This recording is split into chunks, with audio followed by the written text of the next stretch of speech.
사람 사이의 말이 매뉴얼대로 되는 것도 아니고 대화가 예상한 대로 되지도 않는다. 이럴 때는 이렇게 딱 들어맞는 정답이 없고 그때그때 다르다라는 점이 말을 어렵게 하고 사람을 괴롭게 한다. 그렇기에 말을 제대로 쓰려면 사람을 잘 보아야 한다. 단순히 기술이나 지식이 아니라 상대의 감정과 상대의 사정에 따라 다르게 말할 수 있는 지혜가 있어야 한다. 우리의 언어 생활에 슬기로움이 필요한 이유다. 안녕하세요. 해외과학의 도서관에 사서 K입니다. 오늘 읽어드릴 책은 김윤나님의 슬기로운 언어생활이라는 책입니다. 말마음 연구소의 소장직을 맡고 있는 작가 김윤나님은 말과 마음의 연결과 회복을 인생의 핵심 프로젝트로 삼고 있습니다. 이를 위해 책을 쓰고 강연을 하고 상담을 하고 있죠. 현재는 책에 이어서 유튜브 채널 김윤나 TV로도 독자들과 소통을 하고 있다고 하는데요. 2010년부터 지금까지 수많은 기업에서 강연을 해왔고 코치로서 한 사람을 깊이 이해하기 위해 계속해서 노력하고 있는 중입니다. 그로 인해 한국 HRD 협회가 인증한 2013년 베스트 코치로 선정되기도 했죠. 한양대학교 교육대학원 인재개발 전공을 마치고 광운대학교에서 코칭 심리를 전공으로 산업심리학과 박사과정을 수료했으며 저서로는 말그릇, 당신을 믿어요, 자연스러움의 기술, 진짜 나를 만나는 라이팅북 등이 있습니다. 그녀는 마음의 상처를 말을 통해서 표현이 된다고 생각을 하고 그 말을 이해하고 공감을 함으로써 그 사람의 마음을 더 깊이 이해할 수 있으며 그 사람을 보듬어 줄 수 있다고 이야기하고 있습니다. 뿐만 아니라 말을 단순히 잘하는 것, 그 이상을 넘어 잘 듣고 잘 생각을 하고 잘 소통하는 것은 상대방뿐만이 아니라 무엇보다 나 자신을 위해서 우선시 되어야 한다고 이야기하고 있죠. 그녀의 책은 총 4장으로 구성이 되어 있습니다. 각 장은 1장 말 너머에 있는 것들, 2장 말하기 전에 알아야 할 것들, 3장 말하지 않으면 모르는 것들, 그리고 4장 사랑하면 보이는 것들과 같이 각각의 부제를 달고 있는데요. 지난번에 출간한 말그릇에 이어 한 단계 더 나아가 단순히 말이 아닌 말의 너머에 있는 그 무엇인가를 보듬어 보고자 하는 내용을 담고 있습니다. 1장에서는 말 그 자체가 아니라 말을 함에 있어서 그 말 너머에 있는 그 이면의 의미를 잘 이해하자는 메시지를 주고 있고 2장에서는 말하기 전에 그 사람의 말에는 어떤 의미가 있는지, 그렇기 때문에 내 말을 그 사람이 어떻게 받아들이게 될지 상대의 입장에서 한번 이해를 해보자는 내용이, 3장에서는 내가 말하지 않고 표현하지 않고서 서운해하는 그 마음을 바꾸어 먼저 표현을 하고 먼저 이해하고 그리고 먼저 헤아려 주자는 내용을 담고 있습니다. 그리고 마지막 4장에서는 사랑하는 상대에게 어떻게 말을 해야 할지, 어떻게 이해를 해야 할지에 대해서 이야기를 하고 있죠. 책을 읽으면서 저는 김윤나님이 이 책을 통해 하고 싶은 내용은 슬기로운 말생활이 아니라 슬기로운 언어생활이라는 점에 집중을 해서 언어란 말하는 것뿐만이 아니라 말하는 것 더하기 듣는 것이라는 것을 인지하여 언어생활은 단순히 말을 잘하는 것이 아니라 잘 들어주는 것이 포함되어 이야기를 하고 있다는 점이 굉장히 흥미로웠습니다. 대부분의 사람들이 말을 잘하고 싶다라는 바람을 이야기하지만 언어를 잘하고 싶다라고는 하지 않듯이 말이죠. 생각해보면 우리가 말을 잘한다라고 생각하는 사람들은 말을 잘하는 것이 아니라 대화를 잘하는 사람들인 것 같습니다. 하지만 대화란 말을 하고 듣는 행위의 반복이라고 생각을 해요. 때문에 대화를 잘하기 위해서는 말하는 능력도 중요하지만 듣는 능력 또한, 아니 어쩌면 말하는 것보다 듣는 것이 더 중요하다고도 볼 수 있을 것 같습니다. 책의 한 단락에서 작가는 이런 말을 했습니다. 말을 잘해서 사람을 모으는 것보다 귀를 열어서 사람을 이끄는 일이 훨씬 더 힘이 셉니다. 인기 있는 사람이 되고 싶다면 먼저 말을 줄이세요. 또한 사람들은 말을 잘하는 사람의 말을 듣고 싶어서 그에게 몰려듭니다. 또 사람들은 말을 잘 들어주는 사람을 만나고 싶어서 그를 찾아갑니다. 둘 중 하나입니다. 사람에게 말을 하거나 사람들과 말을 하는 사람. 당신은 어떤 사람인가요? 네, 이렇듯 말은 대화입니다. 내가 있고 상대가 있어야 말을 할 수 있고 대화가 이루어지는 법이죠. 그저 단순히 말을 잘 하는 사람을 넘어서 말을 잘 들어주고 그 사람의 말을 이끌어낼 수 있고 좋은 대화를 할 수 있는 사람. 그래서 나와 대화를 하기 위해서 사람들이 기꺼이 나를 찾아주는 사람이 되기를 바랍니다. 자, 그럼 책의 일부분을 여러분께 소개해드리며 오늘도 인사드리도록 하겠습니다. 책 소개가 재미있으셨다면 좋아요, 구독, 알림 설정으로 사서 K가 매주 들려드리는 다양한 책들과 계속해서 만났으면 좋겠습니다. 감사합니다. 당신의 말 너머에, 당신의 말에는 당신의 규칙이 담겨 있습니다. 도대체 이해할 수가 없어요. 왜 약속 시간을 지키지 않는 거죠? 당신의 말에는 당신의 두려움이 담겨 있습니다. 참을 수가 없어요. 어떻게 나에게 잘못되었다는 말을 할 수 있죠? 당신의 말에는 당신의 우선순위가 담겨 있습니다. 힘들어도 직장은 포기할 수 없어요. 어떻게 여기까지 왔는데요? 말을 언어로만 듣지 않고 그 사람의 경험과 그 사람의 인생으로 들을 때 우리는 문법적인 문장 너머의 의미를 만날 수 있게 됩니다. 사람의 진짜 얼굴은 가파른 말의 고개를 넘어야 만날 수가 있습니다.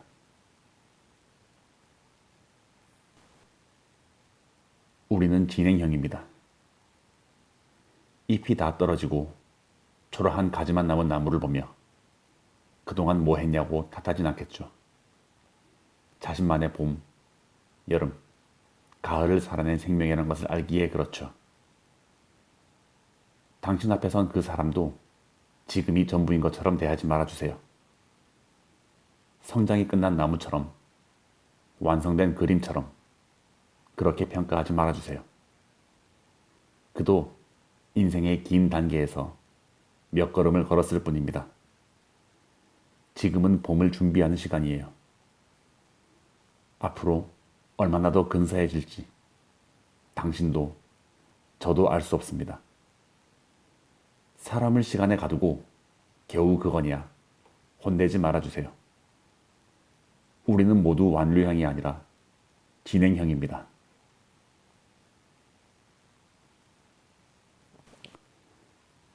마음의 방. 마음에도 방이 있죠. 안방은 내 것, 거실은 가족, 작은 방은 일의 자리. 당신의 사랑방은 어디인가요? 누군가 들렀다가 쉬어갈 수 있는 마음의 공간 말이에요. 관계에서도 공간 설계와 배치가 중요합니다. 좋은 사람 소리 들으려고 안방까지 내어주지 마세요. 그러다가 집주인이 새방살이 하게 됩니다. 멋진 사람으로 보이려고 내 것으로만 채우지 마세요. 그러면 결국 거울 앞에 혼자 서 있게 되니까요. 요즘 내 방 인테리어가 인기던데 마음의 방부터 살펴보았으면 좋겠습니다. 거절하지 못하는 진짜 이유. 누군가 부탁을 해올 때 미안해, 지금은 도와줄 상황이 못 되라고 말하지 못하는 그 진짜 이유는 무엇인가요? 거절하면 상대가 서운해해서 관계가 무너질까봐, 거절하면 나중에 도움받기 어려워질까봐, 거절하면 자신이 별로인 사람같이 느껴질까봐. 안 돼요를 주고받는 일은 반갑지 않습니다. 특히 거절에 대한 민감성이 높은 사람들은 사건에 대한 거절도 사람에 대한 거절로 받아들이거든요. 그러나 건강한 관계를 위해서는 노라고 말할 수 있어야 합니다. 어쩔 수 없이 예스를 하고 나면 손해가 큽니다. 눈치 없이 강요하는 상대를 원망하게 되고요. 그거 하나 거절 못하는 자신도 별로이게 보이고요. 이런 관계를 지속해서 무엇 하나 고민하게 되죠. 당신의 담백한 노 하나면 될 것을 잠깐의 불편함을 이겨내지 못해서 오랫동안 마음앓이를 하게 됩니다. 미안해. 네가 서운해할까봐 나도 거절하기가 쉽진 않지만 지금은 어렵겠어. 깨끗하고 직접적인 말. 그것이 소통을 만드는 가장 좋은 재료입니다.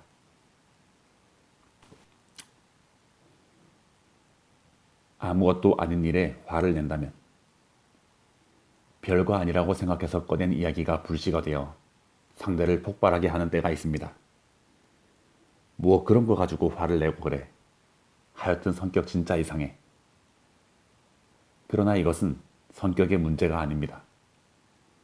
나는 아무것도 아니다라고 생각한 말이 상대에게는 숨어있는 사연이나 상징적인 의미일 수도 있습니다.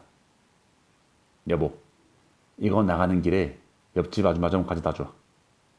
엄마의 말에 아빠가 쏘아붙입니다. 내가 심부름꾼이야. 당신이 가져다 줘. 아니 뭐 별것도 아닌 것에 성질을 내. 진짜 성격 이상해. 그래, 나 성격 이상하다 왜? 그러나 엄마는 모르고 있죠. 아빠의 퇴근길 그 아줌마가 엄마의 장단에 맞추어 자기 험담하는 걸 다 들어버렸거든요. 그래서 이놈의 옆편에 걸리기만 해봐라 하던 중이라는 것을요.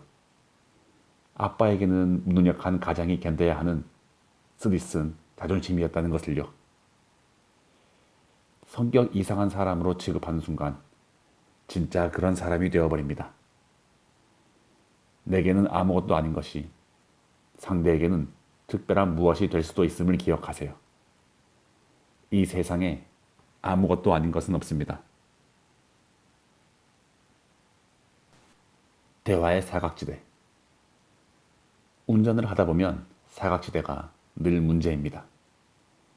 어떤 사람은 사이드미러도 불안해서 돋보기 거울을 달아두고 전후방 카메라까지 설치하면서 사고에 대비하죠. 사람들과 대화할 때는 어떠세요? 가려진 사각지대를 알기 위해 어떤 준비를 하나요? 사람의 마음을 더 잘 보고 더 잘 듣기 위해서 당신이 노력하고 있는 것은 무엇인가요? 분명히 존재하는데 보지 못하는 것. 또 때론 애써서 보지 않으려고 하는 것. 그것이 우리의 대화를 방해하고 있는 것은 아닐까요? 사각지대에는 누군가의 그림자가 살고 있습니다. 들키고 싶지 않아 꼭꼭 감추어둔 것. 말할까 말까 망설이면서 가슴 졸이고 있는 것. 먼저 알아주길 바라며 숨죽이고 있는 것. 누구나 말로는 안 보이는 사각지대를 가지고 있습니다. 다 안다고 너무 자신하지 마세요. 그러다가 사고 나는 겁니다. 인기 있는 사람이 되는 방법. 명강사, 스타 강사. 말을 잘하는 사람에게 우리는 박수를 보냅니다. 그가 주인공, 내가 관객인 거예요. 그러나 말을 잘 듣는 사람에게는 우리가 박수를 받습니다. 내가 주인공, 그가 관객이니까요. 누구와 더 만나고 싶어질까요? 누구와 있을 때 자신이 더 근사하다고 여겨질까요?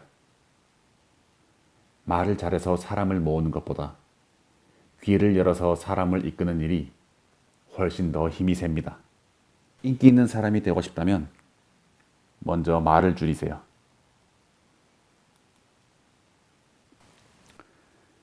우린 다 외로우니까. 오랜만에 동문회 모임. 유난히 말이 많은 선배 앞에 자리 잡은 후배들. 지루함을 간신히 참아내며 슬금슬금 도망치기 바쁘더군요. 한 친구가 화장실에서 물어요. 야, 넌 지겹지도 않냐? 그 선배 말을 다 들어주고 앉아있게. 저도 지겨워요. 집중력을 몇 번이나 잃었는지 몰라요. 그런데 자세히 들여다보면 알 수 있어요. 말이 많은 이유. 그거 외로워서 그런 거예요. 사람은 안 보이고 자기 말만 쏟아내는 것. 들어주는 사람 없이 혼자였다는 뜻이거든요. 그러니 저리도 급하게 얘기를 쏟아내는 것 아니겠어요? 내가 아니면 들어줄 사람 없다고 생각하세요. 내가 들어주면 저 사람의 우물도 얼마간은 버틸 수 있다고 바라보세요. 남편은 회사에 뺏기고 자녀는 친구에 넘겨준 아줌마들이 동창회에서 남 얘기 듣지 않고 자기 말만 하는 이유도, 여든 가까운 할머니가 손녀 손을 놓지 않고 별 관심도 없는 이야기를 큰 사건인 양 야단이신 이유도 모두 다 외로워서 아닐까요? 우린 다 외로우니까 서로 번갈아 가면서 그렇게 들어주면 안 될까요? 끄덕끄덕 해주세요. 사람들의 이야기를 들을 때 상대가 알아차릴 정도로 끄덕끄덕 해주세요. 그래야 말하는 사람의 뇌가 안정감을 느끼거든요. 마음이 편해야 말실수를 덜하고 같은 말을 자꾸 반복하지 않게 되고 무엇보다 쓸데없는 고집을 덜 부리게 됩니다.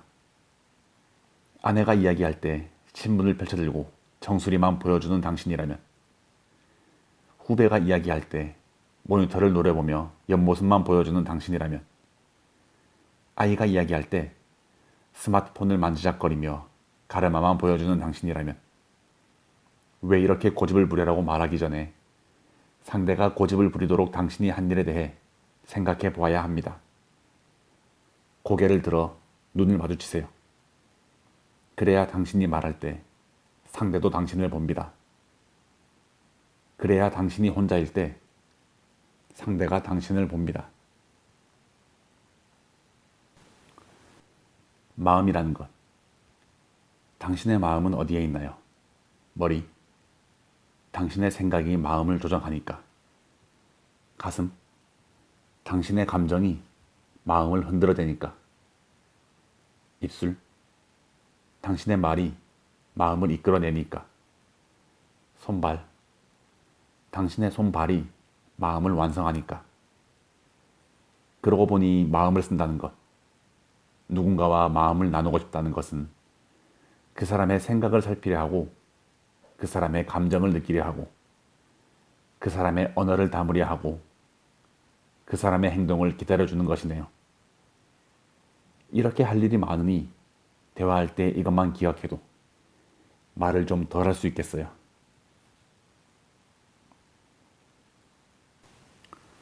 무르익을 때까지. 내일처럼 생각해서 조언했더니 상대가 듣는 둥 마는 둥이라 서운한가요? 그의 마음이 잠잠해질 때까지 지켜봐 주세요. 속이 너무 시끄러워 밖의 말은 들리지 않을 수 있으니까요. 진심으로 충고했는데 상대가 몰라주는 것 같아 속상한가요? 그의 마음이 무르익을 때까지 기다려주세요. 같은 말도 마음이 자랄수록 다르게 들리니까요. 생각해보니 어릴 적 할머니는 종종 말씀하셨습니다. 다 때가 있다고 말이죠. 미안해라고 말할 용기. 미안해라고 말하면 꼭 잘못한 것 같은 기분이 듭니다. 미안해라고 말하면 꼭 진 것 같은 느낌이 듭니다. 미안해라고 말하면 꼭 실수를 인정하는 것 같은 생각이 듭니다. 그래서 미안해라고 말하기 어려워집니다. 자존심 상하니까요. 그럼에도 누군가 미안해라고 말하거든 무조건 그렇게 말해줘서 고마워라고 말해주세요. 뭐가 미안한데라고 따져 묻지 말고요. 당신도 못한 말 그 사람이 겨우겨우 용기 낸 거잖아요. 미안하다고 하는데 그렇게까지 해야 해라고 상대가 도리어 화를 낸다면 그건 부끄럽기 때문이에요. 두 번 자존심 상하긴 싫으니까요. How 또는 why. 당신은 사람을 보면 어떻게를 먼저 생각하나요? 왜를 먼저 생각하나요? 어떻게 저 인간을 바꾸지? 혹은 왜 저 사람은 이 행동을 반복할까? 어떻게 일을 제대로 시키지? 혹은 왜 직원들은 자발적으로 나서서 일하지 않게 된 걸까? 어떻게 가르쳐야 하지? 혹은 왜 우리 아들은 공부를 힘들어할까? 어떻게가 필요한 순간이 있습니다. 상황을 변화시키고 싶을 때 주로 하게 되는 질문입니다. 이런 질문은 행동에 관심을 가집니다. 그러나 왜를 먼저 물어야 답이 풀리는 경우가 있습니다. 상대의 관점에서 이해하고 싶을 때 주로 하게 되는 질문입니다. 당신은 어떤 질문을 먼저 자주 사용하나요? 그런 말 할 줄 아는 사람. 무슨 회의만 하면 2시간이냐며 이놈의 회사 지긋지긋하다는 후배에게 성과 있는 회의를 하고 싶은데 그러지 못하니 답답하구나라고 말할 줄 아는 선배. 무슨 임원들이 그리 생각이 없냐며 회사 경영을 이렇게 해서 되겠냐고 펄펄 뛰는 선배에게 임원들이 소신 있는 경영을 하길 원하는데 그러지 않으니 화가 나실 만도 하죠라고 말할 줄 아는 후배.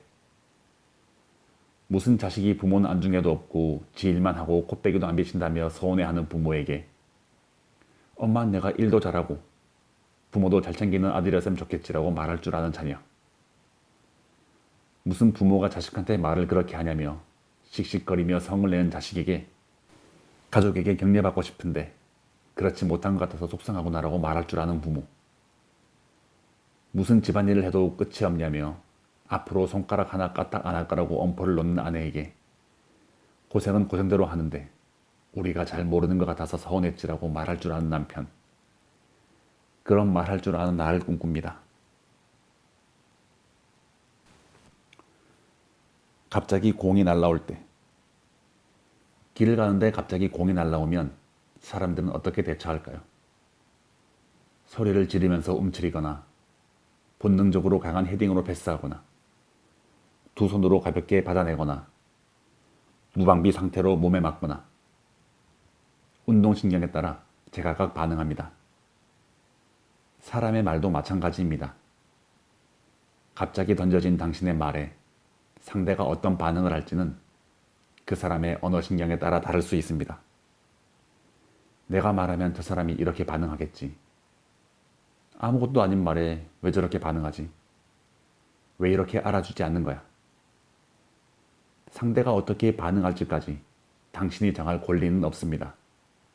그것은 순전히 상대의 몫입니다. 다만 당신은 상대가 더 잘 받을 수 있게 아니면 더 잘 피할 수 있게 그저 공을 던져주면 되는 겁니다.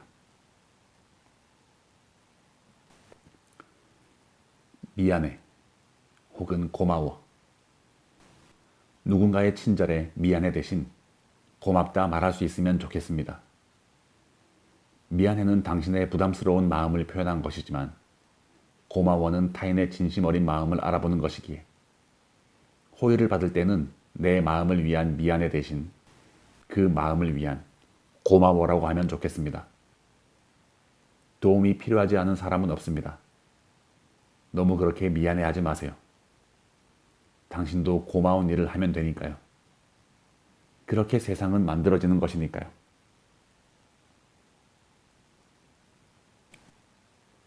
이유 없이 불편한 사람. 커다란 백지를 꺼내보세요. 그 위에 평소 왠지 불편했던 한 사람. 두고두고 내 마음을 찜찜하게 하는 누군가를 그려보세요. 그 사람의 무엇이 당신을 자연스럽지 못하게 하나요?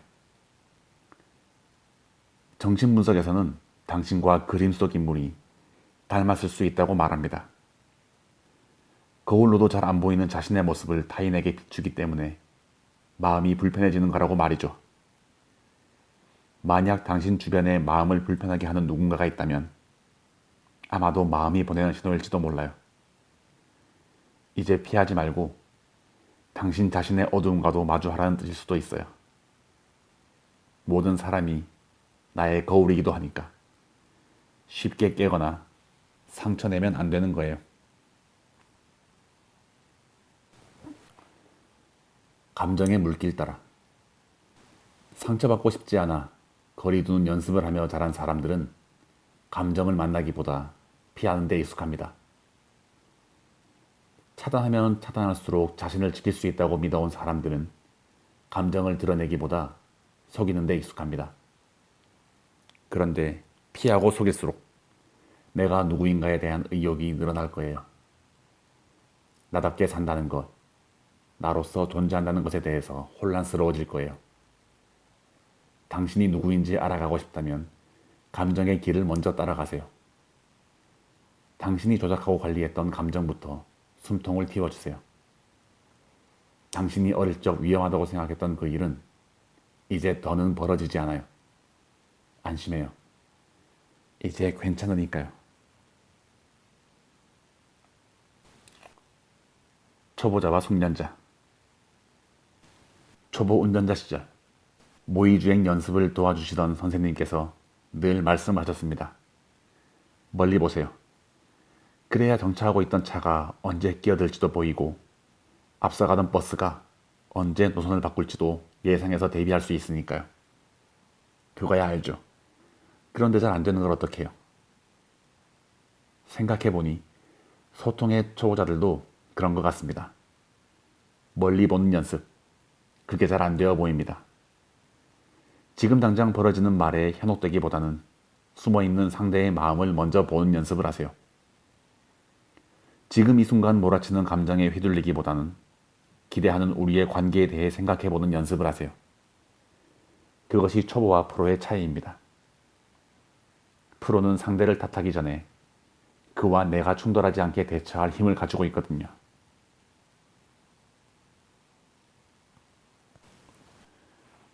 용서한다는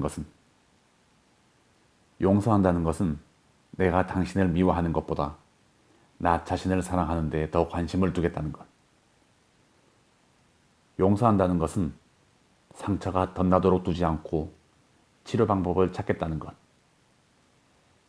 용서한다는 것은 어떻게 나에게서 벗어나 어쩌면 당신도로 바라볼 힘이 생겼다는 것. 그래서 오늘도 용서를 선택합니다.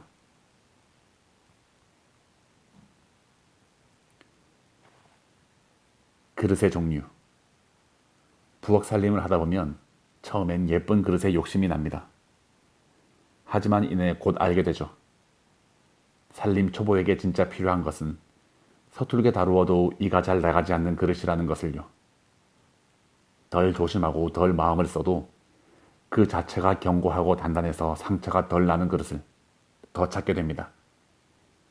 사람도 그렇죠.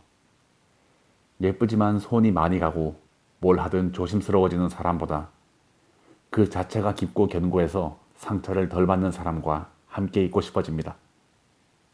나는 어떤 그릇의 사람일까요?